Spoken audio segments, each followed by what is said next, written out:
সময় রাত 10টা। আমন্ত্রণ জানাচ্ছি সংবাদযোগে প্রধান ঘটনার পুরোটা জানাতে। আমি ফারহানা রহমান রয়েছি আপনাদের সাথে। শুধু সংবাদই নয়, সংবাদের আরও বিস্তারিত রয়েছে এই আয়োজনে। চলুন দর্শক, শুরুতেই জেনে নেই কি রয়েছে আজ।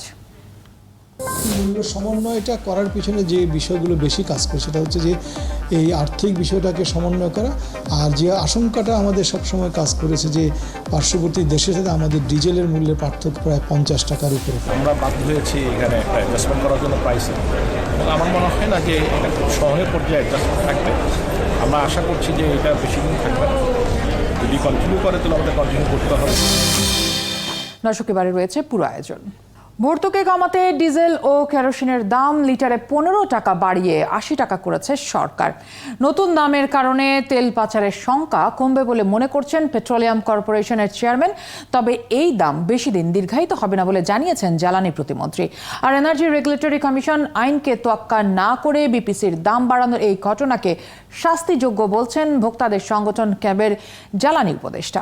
বিস্তারিত জানাচ্ছেন সহকর্মী মুজাহিরুল হক রুমেন। বুধবার রাত 12টা থেকে দেশের সবচেয়ে বেশি ব্যবহৃত জ্বালানি তেল ডিজেলের দাম লিটার প্রতি 15 টাকা বাড়িয়ে 80 টাকা করেছে সরকার। বাজারে এমনিতেই নিত্যপণ্যের দাম বাড়তি, তেলের দাম বাড়ায় আবারও বাজারের নেতিবাচক প্রভাবের শঙ্কায় আছে সাধারণ মানুষ। জিনিসপত্র যেভাবে দাম বাড়ছে, সব মানুষের মাথা হাত। কোনো জিনিসই তো ক্রয় ক্ষমতার ভিতরে নেই। তেলের দাম বাড়ার আগাম খবর পেয়ে সন্ধ্যা থেকেই বিভিন্ন ফিলিং স্টেশন তেল বিক্রি বন্ধ করে দেয়। এতে অতিরিক্ত মুনাফার সুযোগ পায় ফিলিং স্টেশনগুলো। নতুন এই দামের ফলে ক্ষতিগ্রস্ত হবেন বলে জানান পণ্য পরিবহন চালকরা। তেল চাইছি, সন্ধ্যার সময় কই না তেল নাই। যেই জায়গায় আমরা পাইতাম সারাদিন খাটিয়া 500 টাকা, সেই জায়গায় আমাদের 100 টাকা আর উল্টা কম দিব মালিক। বিশ্ববাজার প্রেক্ষাপটে তেলে সরকারি ভর্তুকি কমাতে ও পাশের দেশে তেল পাচার রোধে দাম বাড়ানো হয়েছে বলে জানান বিবিসির চেয়ারম্যান। মূল্য সমন্বয়টা করার পিছনে যে বিষয়গুলো বেশি কাজ করে সেটা হচ্ছে যে এই আর্থিক বিষয়টাকে সমন্বয় করা, আর যে আশঙ্কাটা আমাদের সবসময় কাজ করেছে যে পার্শ্ববর্তী দেশের সাথে আমাদের ডিজেলের মূল্যের পার্থক্য প্রায় 50 টাকার উপরে। তবে তেলের এই দাম বেশি দিন দীর্ঘায়িত হবে না বলছেন লন্ডনে থাকা জ্বালানি প্রতিমন্ত্রী। নেবারিং কান্ট্রির দাম তারা দুবার অ্যাডজাস্টমেন্ট করে ফেলছে, তা আমাদের দামের থেকে তাদের দাম বেশি দেখে আমাদের এখান থেকে প্রচুর পরিমাণ তেল কিন্তু স্মাগল হওয়া শুরু করে দিয়েছে। আমরা বাধ্য হয়েছি এখানে একটা অ্যাডজাস্টমেন্ট করার জন্য প্রাইসে, এবং আমার মনে হয় না যে এটা খুব সহজে পর্যায়ে অ্যাডজাস্টমেন্ট থাকবে। আমরা আশা করছি যে এটা বেশি দিন থাকবে না, যদি কন্টিনিউ করে তাহলে আমাদের কন্টিনিউ করতে হবে। বাজার পরিস্থিতি বিবেচনায় তেলের দাম না বাড়িয়ে বরং ভর্তুকি বাড়ালে সরকার লাভবান হতো বলে দাবি অর্থনীতিবিদদের। জ্বালানির মূল্য বৃদ্ধি করলে সেটা অভ্যন্তরীণ পর্যায়ে তার মাল্টিপল ইফেক্ট পড়বে। একদিকে ভোক্তা পর্যায়ে যেমন তার ব্যয় বৃদ্ধি পড়বে, অন্যদিকে পরিবহন ব্যয় বৃদ্ধি, উৎপাদন ব্যয় বৃদ্ধির কারণে আর এক দফা দেশের ভিতরে মূল্যস্ফীতির ঘটনা ঘটবে। এনার্জি রেগুলেটরি কমিশন আইন অনুযায়ী সব জ্বালানির দাম নির্ধারণের ক্ষমতা এনার্জি রেগুলেটরি কমিশনের। তা উপেক্ষা করে মন্ত্রণালয় ও বিপিসির দাম বাড়ানোকে শাস্তিযোগ্য বলছেন ভোক্তাদের সংগঠন ক্যাবের জ্বালানি উপদেষ্টা। এই পুরো প্রক্রিয়াটাই বিআরসি আইনের সঙ্গে সাংঘর্ষিক এবং বিআরসি আইনের লঙ্ঘনের একটি জ্বলন্ত উদাহরণ। এই আইন লঙ্ঘন হচ্ছে শাস্তিযোগ্য অপরাধ। বিআরসির আইন লঙ্ঘন যে কোনো ব্যক্তি বা ব্যক্তি বিশেষের জন্য শাস্তিযোগ্য অপরাধ, এবং এই অপরাধের দায়ে কাউকে অর্থদণ্ড অথবা কারাদণ্ড অথবা উভয় দণ্ডে তিনি দণ্ডিত হতে পারেন। এদিকে বৃহস্পতিবার energy regulatory commission 12 KG LP গ্যাসের সিলিন্ডারের দাম 54 টাকা বাড়িয়ে 1313 টাকা নির্ধারণ করেছে। মুজাহিরুল হক রুমেন, 71, ঢাকা। দর্শক, এদিকে বাংলাদেশ সড়ক পরিবহন শ্রমিক ফেডারেশন এবং Bangladesh truck covered van driver union জানিয়েছে দাম বৃদ্ধির সিদ্ধান্ত 24 ঘন্টার মধ্যে প্রত্যাহার না হলে শুক্রবার ভোর 6টা থেকে তারা অনির্দিষ্টকালের জন্য ধর্মঘটে যাবেন। সকাল 6টা থেকে সব ধরনের গণপরিবহন বন্ধ রাখা হবে। বৃহস্পতিবার একটি সভায় এই সিদ্ধান্ত জানান ভ্যান মালিক ট্রাক কভার্ড ভ্যান মালিক সমিতির সভাপতি তোফাজ্জল হোসেন মজুমদার। হঠাৎ করে এইভাবে জ্বালানি তেলের দাম বাড়ানোর কোনো যৌক্তিকতা নেই বলেও মন্তব্য করেছেন তিনি। এদিকে জ্বালানি বিশেষজ্ঞরা বলছেন এই দাম বৃদ্ধির জ্বালানি তেলের এই দাম বৃদ্ধির প্রভাব কৃষি খাতেও পড়বে। এই বিষয়গুলো নিয়ে কথা বলবো। আমাদের সাথে যুক্ত হচ্ছেন বাংলাদেশ পেট্রোলিয়াম কর্পোরেশনের চেয়ারম্যান ABM আজাদ, জ্বালানি বিশেষজ্ঞ অধ্যাপক ডক্টর এজাজ হোসেন এবং বাংলাদেশ সড়ক পরিবহন মালিক শ্রমিক সমিতির সহসভাপতি মোহাম্মদ আবুল কালাম। আপনাদের তিনজনকে স্বাগত জানাচ্ছি আমাদের আজকের এই অনুষ্ঠানে। আমি শুরু করতে চাই অবশ্যই বাংলাদেশ পেট্রোলিয়াম কর্পোরেশনের চেয়ারম্যান ABM আজাদ, আপনাকে দিয়ে যেই দুটি অজুহাতে দাম বাড়ানো হলো সেটা হচ্ছে প্রতিদিন 20 কোটি টাকার লোকসান দিচ্ছে বিপিসি, সেটি ঠেকাতে এই দাম বৃদ্ধি এবং একই সাথে যাতে এই জ্বালানি তেল পার্শ্ববর্তী দেশে পাচার না হয়ে যায় সেই দুটি কারণ মূলত এখানে দেখানো হচ্ছে। শুরুতেই জানতে চাই কতটুকু লোকসান আসলে ঠেকানো যাবে, কারণ যখন বিশ্ববাজারের দাম কমেছিল তখন তো আপনারা দাম সমন্বয় করেননি, অর্থাৎ মানুষ কমার সুবিধাটা পাবেন না কিন্তু বেড়ে যাওয়ার দুর্ভোগটা মানুষকে নিতে হবে। জি, আপনাকে ধন্যবাদ। আপনি যে প্রসঙ্গটা এনেছেন যে দাম বৃদ্ধির কারণে বিশ্ববাজারে সরকার তার যে দুটি পণ্যের মূল্য সমন্বয় করেছে, কিন্তু দাম কমে গেলে সেখানে কি হতে পারে? আপনারা যদি আমাদের এই পণ্যগুলির অতীত মূল্য সমন্বয়ের ইতিহাস যদি দেখেন তাহলে দেখবেন যে মূল্য বাড়ার সময় যেরকম মূল্য সমন্বয় করা হয়েছে, তার মানে বৃদ্ধিটার সাথে অ্যাডজাস্ট করা হয়েছে, আবার কমে গেলে কিন্তু একইভাবে কিছু মূল্য সমন্বয় কমিয়েও কিন্তু করা হয়েছে। এবং 2016 সালের এপ্রিলের যে সর্বশেষ যে মূল্য নির্ধারণটি হয়েছিল সেটাও কিন্তু মূল্য যেটা নির্ধারিত হয়েছিল তার আগে সেটাকে কমিয়ে বিশ্ববাজারে কিছু কমে যাওয়ার কারণে সেখানে কমিয়ে কিন্তু করা হয়েছে। তার মানে সরকার কিন্তু অ্যাডজাস্ট করছে। আপনি দেখেন যে গত 2016 এপ্রিলের সর্বশেষ মূল্য সমন্বয় করা হয়েছিল ডিজেল এবং কেরোসিনের ক্ষেত্রে, অন্যান্য পণ্যও করেছিল, বাট অন্যান্য পণ্য হয়তো এই মুহূর্তে সহনীয় পর্যায়ে থাকায় সেটিকে সরকার বিবেচনায় নেয়নি।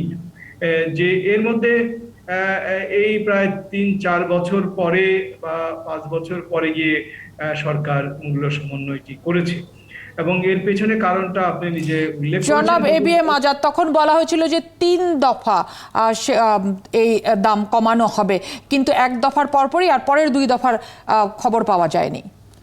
সেটা সরকারের তখনকার সিদ্ধান্ত, এই মুহূর্তে আমি ঠিক বলতে পারবো না। তখন সেটা আমি জাস্ট ব্যাকগ্রাউন্ডটা বললাম, হয়তো সেটা সরকারের আলোচনার যারা করেছিলেন তাদের হয়তো এটা সঠিক উত্তর দিতে পারবেন। আমি যেটুকু ইতিহাস আছে জানা আমার সেটুকু আপনাকে বললাম। তো এটা হলো একটা বিষয়। দ্বিতীয় কথা হলো যে আপনি দেখেন যে মূল্য বৃদ্ধির কারণে যেটা বিশ্ববাজারে, এটি কিন্তু হঠাৎ করে কয়েকদিনের মধ্যে হয়নি। কিন্তু বিপিসির যে মূল্য, যেটি পণ্য বিক্রি করা হচ্ছিল বিশেষ করে ডিজেল 65 টাকা, সেটি হচ্ছে বিশ্ববাজারে যদি তেলের ব্যারেল প্রতি মূল্যটা $70 থাকে তাহলে ওই জায়গায় আমাদের ব্রেক ইভেন পয়েন্টে এই মূল্যটা তখন থাকে, অর্থাৎ লাভ হয় না, ক্ষতিও হয় না। এবং এই ব্রেক ইভেন পয়েন্টটা গত এই বছরে প্রায় আপনি এপ্রিল-মে মাস থেকেই কিন্তু মূল্য বৃদ্ধির প্রবণতা আস্তে আস্তে শুরু হয়।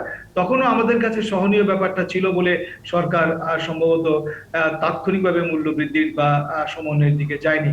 এবং এখন হঠাৎ করে শেষের দিকে গত এক মাস যাবৎ মানে অতি উচ্চ হারে এই মূল্য বৃদ্ধির কারণে একটি পর্যায়ে এসে দাঁড়ায় যে সরকারের প্রতিদিন 20 কোটি টাকার উপরে এই লোকসান হচ্ছিল, যেটি মাসে হিসাব করলে প্রায় 600-700 কোটি টাকার মতো হওয়া হচ্ছিল। এবং সরকারের কিন্তু শুধু তেলের ভর্তুকি দিতে হচ্ছিল না, সরকারকে কিন্তু সারের ভর্তুকি দিতে হয়, সরকারকে আরো অন্যান্য অনেকগুলো কৃষি পণ্যের ক্ষেত্রে দিতে হয়, সেটি অবশ্যই অর্থনীতির স্বার্থে সরকার দিচ্ছে। হয়তো সরকার তার হয়তো সমন্বয়ে যে এক জায়গায় সমন্বয় করে আরেক জায়গায় হয়তো অ্যাডজাস্ট সেই ভর্তুকিকে বহাল রাখার চেষ্টা করা হচ্ছে, সব জায়গায় একইভাবে করছে না। সরকার মনে করছে যে এই তেলের এই সমন্বয়, সেক্ষেত্রে এই দাম বাড়িয়ে ভর্তুকি কতটা কমানো গেল, মানে কতটুকু লাভজনক জায়গায় গেল সরকার আসলে? এখন যেটি সমন্বয় করে এটা কিন্তু ভর্তুকি জাস্ট যেটাকে বলে যে এই এখন যে মূল্যটা আন্তর্জাতিক বাজারে আছে সেটা শুধুমাত্র সমন্বয় করে ব্রেক ইভেন পয়েন্টে যাওয়া হয়েছে। অর্থাৎ এখন কিন্তু সরকার কোনো লাভের দিকে যায়নি, অর্থাৎ ন্যূনতম যে ক্রয় মূল্যটা যাতে উদ্ধার করা যায়, যেটার মাধ্যমে মানে সরকারের যে এই অতিরিক্ত মূল্য বিশ্ববাজারে তেল কিনতে গিয়ে খরচ হচ্ছে সেটি কিছুটা হলে রক্ষা পাবে, সেটা কিছুটা রক্ষা করা যাবে বলে আপনি সমন্বয় না করা হয়ে থাকে তাহলে এই যে আপনারা যেটা বলেছেন যে আমাদের পার্শ্ববর্তী দেশে কিন্তু প্রতি সপ্তাহে প্রতিদিন পারলে মূল্য সমন্বয় করা হয় এবং সেখানে জি আমরা সেই জায়গাটিতে আসবো। শুধু পার্শ্ববর্তী দেশ নয়, মালয়েশিয়া তো আসলে কিভাবে অটোমেশনের মাধ্যমে সেটা চলছে সেটা নিয়ে আমরা কথা বলবো। জনাব ইজাজ হোসেন রয়েছেন, ডক্টর ইজাজ হোসেন রয়েছেন,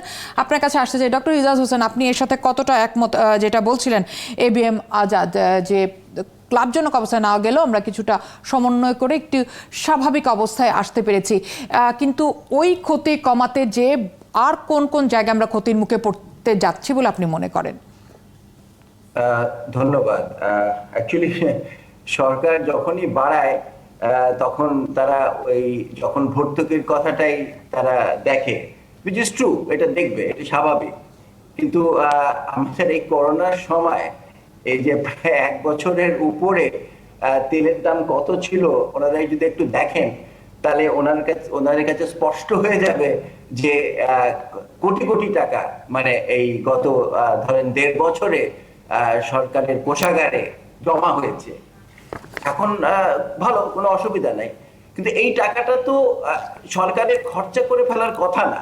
এখন আরেকটা জিনিস উনি যেটা বলেছেন, যেটা আমার পক্ষে উত্তর দেওয়া সম্ভব না, সেটা হচ্ছে যে এক খাতের আর আরেক খাতের। হ্যাঁ, আমরা তো এখানে আলাপ করছি তেলের ব্যাপারে, এবং সরকার যদি ওইভাবে বলে যে আমরা যেটা মনে করি যেভাবে দাম হবে সেটাই দাম হবে, আপনাদেরকে এটা গ্রহণ করতে হবে, তাহলে তো আমাদের বলার কিছু থাকে না। হ্যাঁ, যে ঠিক আছে, কিন্তু আমরা যদি এটা বিশ্লেষণ করতে যাই তাহলে তো আমরা তেলের দামের, এনার্জির প্রাইস, এগুলোতেই বিশ্লেষণ করতে হবে। অন্য কিছু আনলে তখন তো অ্যাকচুয়ালি আমার মুখটা চুপ হয়ে যাবে। হ্যাঁ, অবশ্যই আমাদেরকে অন্যান্য জিনিসও ভর্তুকি দিতে হবে। তো ওনার কথা যদি ওইভাবে আনে তাহলে সরকার স্পষ্ট বলে দিতে পারে এটা দাম, এটা আপনাদের মানতে হবে।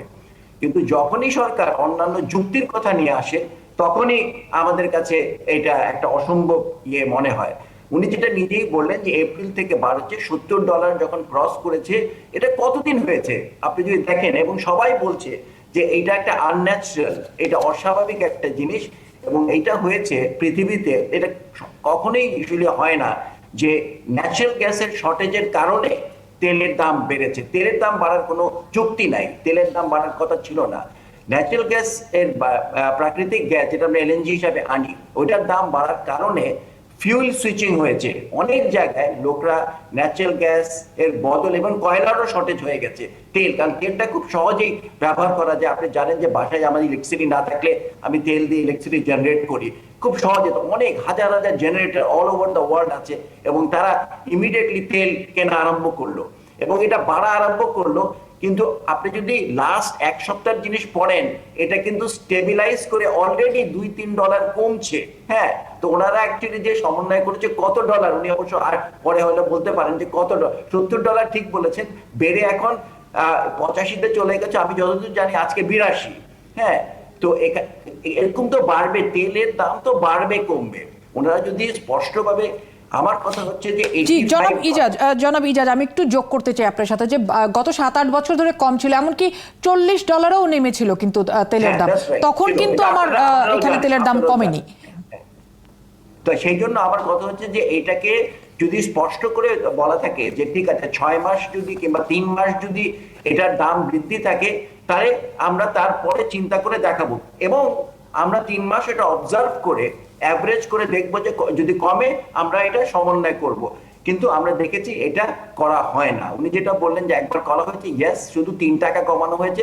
3 টাকা কমানো এটা কোনো কমানো না, এবং আপনি যেটা বলেছেন 3 বার কমানোর কথা ছিল, পরে আর করা হয়নি। পরে অবশ্য তেলের দাম একটু বেড়ে গেছিল ইন্টারন্যাশনাল মার্কেটে, কিন্তু আপনি যদি অপেক্ষা করেন তাহলে এরকমই হতে থাকবে, কমবে বাড়বে।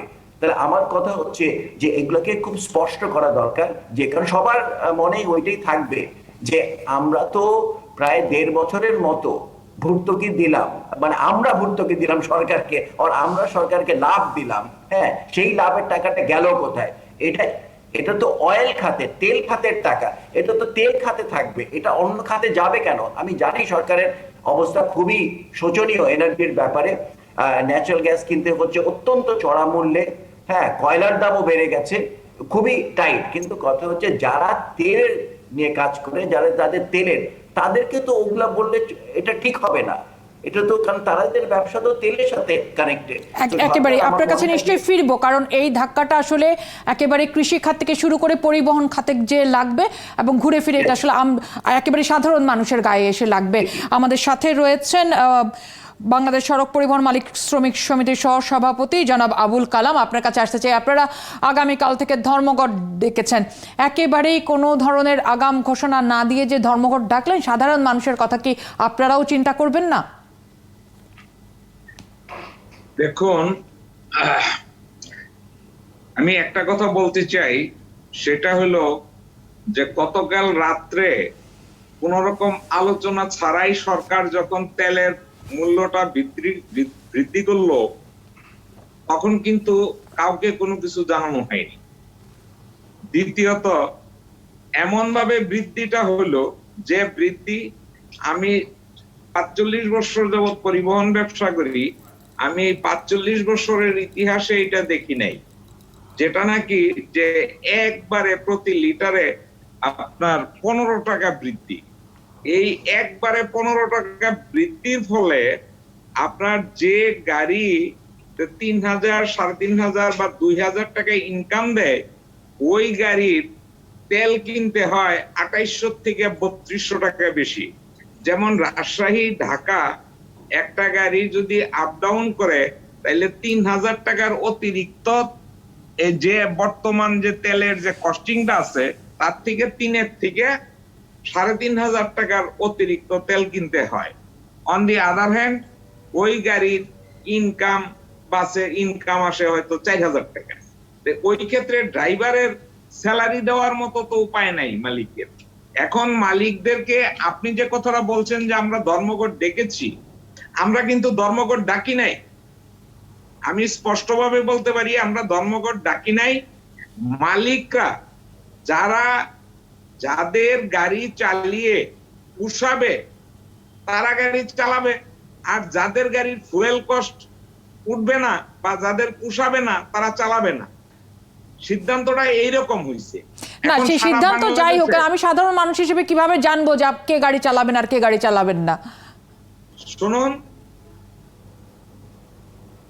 অ্যাকচুয়ালি দেখুন, আপনার সিলেট বিভাগ, সিলেট, চট্টগ্রাম, রাজশাহী, বিভিন্ন জেলা থেকে সাংবাদিক সম্মেলন করে জানানো হয়েছে যে তাদের পক্ষে গাড়ি চালানো সম্ভব না।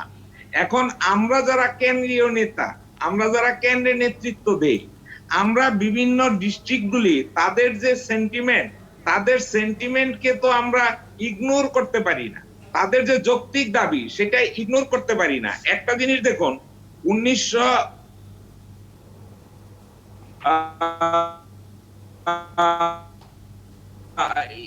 2019 সনে কস্টিং কমিটি, এর আগে 2013 সনে ভাড়া বৃদ্ধি হয়েছে। 2013 সনে যদি ভাড়া বৃদ্ধি হয়ে থাকে, আপনার সাথে সংযুক্তিতে একটু ঝামেলা হচ্ছে। জনাব আবুল কালাম, আপনি রয়েছেন নিশ্চয়ই আমাদের সাথে। আমরা একটু যেতেই চাই এবিএম আজাদ আপনার কাছে। এনার্জি রেগুলেটরি কমিশনের আইনে রয়েছে, অন্য যে কোনো আইনে যাই থাকুক, বিদ্যুৎ ও জ্বালানির দাম রেগুলেটরি কমিশন দ্বারাই আসলে নির্ধারিত হবে। সেক্ষেত্রে আইনের ক্ষেত্রে কি এটা কি ব্যত্যয় ঘটলো না যে আসলে আপনারা দামটা বাড়ালেন?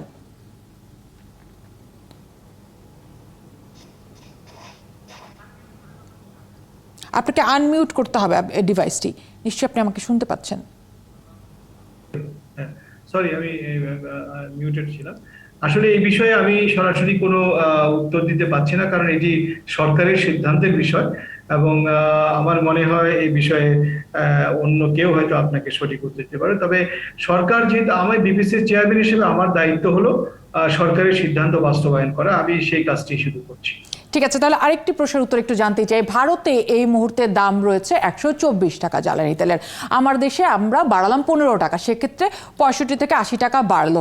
কিন্তু এখন যে দাম সেক্ষেত্রেও কিন্তু 44 টাকা কম রয়েছে আমার দেশের জ্বালানি তেলের দাম। পাচার আসলে কি এই 15 টাকা বাড়িয়ে কি আপনি আসলে বন্ধ করতে পারবেন? কারণ আমার তো এখনো 44 টাকা কম। যে এটা আসলে দেখেন, এটা একটি আপনি যেটা বলেছেন এটি বাস্তবতা। কারণ পার্শ্ববর্তী দেশ এরা প্রতিনিয়ত মূল্য সমন্বয়ের কারণে ওরা ওদের অবস্থানে গিয়ে পৌঁছেছে। আমরা আমাদের মূল্য সমন্বয়টা করেছি আন্তর্জাতিক বাজারের সাথে আমাদের অবস্থান থেকে।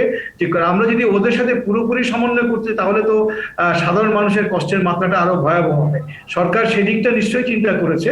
আমার বিশ্বাস যে বিপিসি যাতে প্রফিট করা দরকার নাই, বিপিসি যেটি করবে সেটি হচ্ছে তার যে সরকারের যে তেল আমদানি করতে যে বিশাল অর্থ ভান্ডার থেকে যাচ্ছে সেটি অন্তত পক্ষে কিছুটা যদি কমানো যায় সেই চিন্তা করে এটা করা হয়েছে।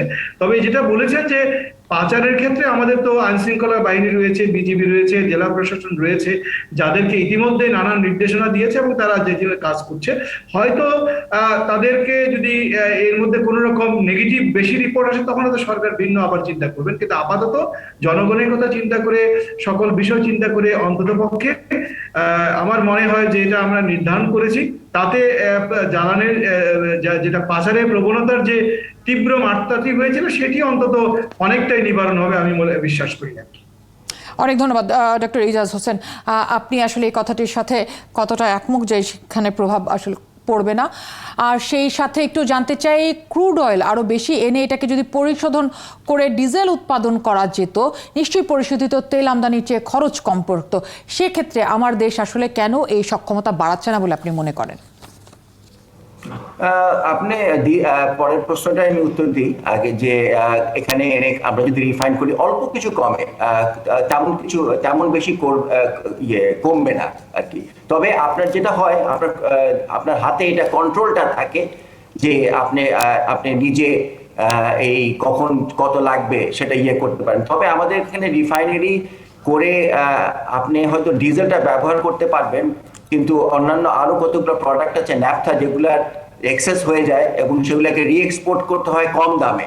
হ্যাঁ, তো আলটিমেটলি রিফাইনারি নিজের দেশে করে আমাদের যেহেতু সব প্রোডাক্টের ব্যবহারের সুবিধা নাই, আমাদের অত লাভ হবে না আমাদের। সো ওই ব্যাপারটা আমি আমলে আনছি না। হ্যাঁ, ইম্পোর্ট এবং নিজে রিফাইনিং করলে দেশের ক্যাপাসিটি বাড়ে, অন্যান্য দিক দিয়ে চাকরি হয়, একটু কন্ট্রোল থাকে, কিন্তু দামের দিক থেকে অতখানি আমরা লাভবান হব না। হ্যাঁ, কারণ আপনি তো এতখানি ডিফারেন্স তো থাকে না। প্রতি ডলার রিফাইনিং এর মার্জিন ইউজুয়ালি $2 মতো, ব্যারেলে $2 মতো থাকে। হ্যাঁ, $2 থেকে $3। হ্যাঁ, আমাদের সময় খুব কম, একটু যদি বলতেন যে আমরা কতটা খারাপ প্রভাব পড়তে পারে আমাদের কৃষি খাতে এবং পরিবহন খাতে? আমি তো দেখছি যে প্রভাবটা অত্যন্ত গভীর হতে পারে, কারণ যেটা দেখলাম যে এতখানি বৃদ্ধি একবারে, এটা কিন্তু আমরা কখনো দেখি নাই। এটা যদি ধাপে ধাপে করতো আমি মনে হলে তাহলে এটা একটু গ্রহণযোগ্যতা আসতো। হ্যাঁ, এবং একবারে এত করলে আমি যেটা দেখছি, মন্ত্রী অবশ্য বলছেন যে এটা আমরা সরিয়ে ফেলবো খুব শিগগিরই, কিন্তু সেটা আমরা জানি না হবে নাকি। কিন্তু আমরা যেটি এগ্রিকালচারাল সিজন, যেটা ইরিগেশন যেটা হবে আমাদের, হ্যাঁ, তো সেখানে সাংঘাতিক প্রভাব পড়বে, কারণ এই চাষের জন্য আমাদের সাংঘাতিক রকম পানি বড় সিজনে আমাদের লাগে। হ্যাঁ, এবং বেশিরভাগই পাম্প কিন্তু আমাদের এখনো ডিজেলই চলে। আর এমনি দেখা যাচ্ছে বাজারে সবকিছুরই চড়া মূল্য এবং ট্রান্সপোর্ট কস্ট কিন্তু বেশ হাই আমাদের দেশে। সবকিছুর সাথে সংযোজন যেটা করব, তারপরে যদি এটা বেড়ে যায় তাহলে আমরা তো, এবং আমরা লক্ষ্য করেছি যে যতখানি বাড়ে তার থেকে অনেক বেশি হয়তো একটা প্রবণতা থাকবে যে বাড়ানো। আমি ঠিক বেশ ভালো রকমের একটা প্রভাব পড়বে। আমি সরকারকে অনুরোধ করব যদি বাড়াতেই হয় তাহলে এটাকে আরেকটু কমিয়ে বাড়ানো, কিংবা ধাপে ধাপে যেন তারা বাড়ায়। অনেক ধন্যবাদ জনাব ইজাজ আমাদের সাথে যুক্ত হওয়ার জন্য। একই সাথে জনাব আজাদ, আপনাকেও জি শুনতে পাচ্ছি, বলুন।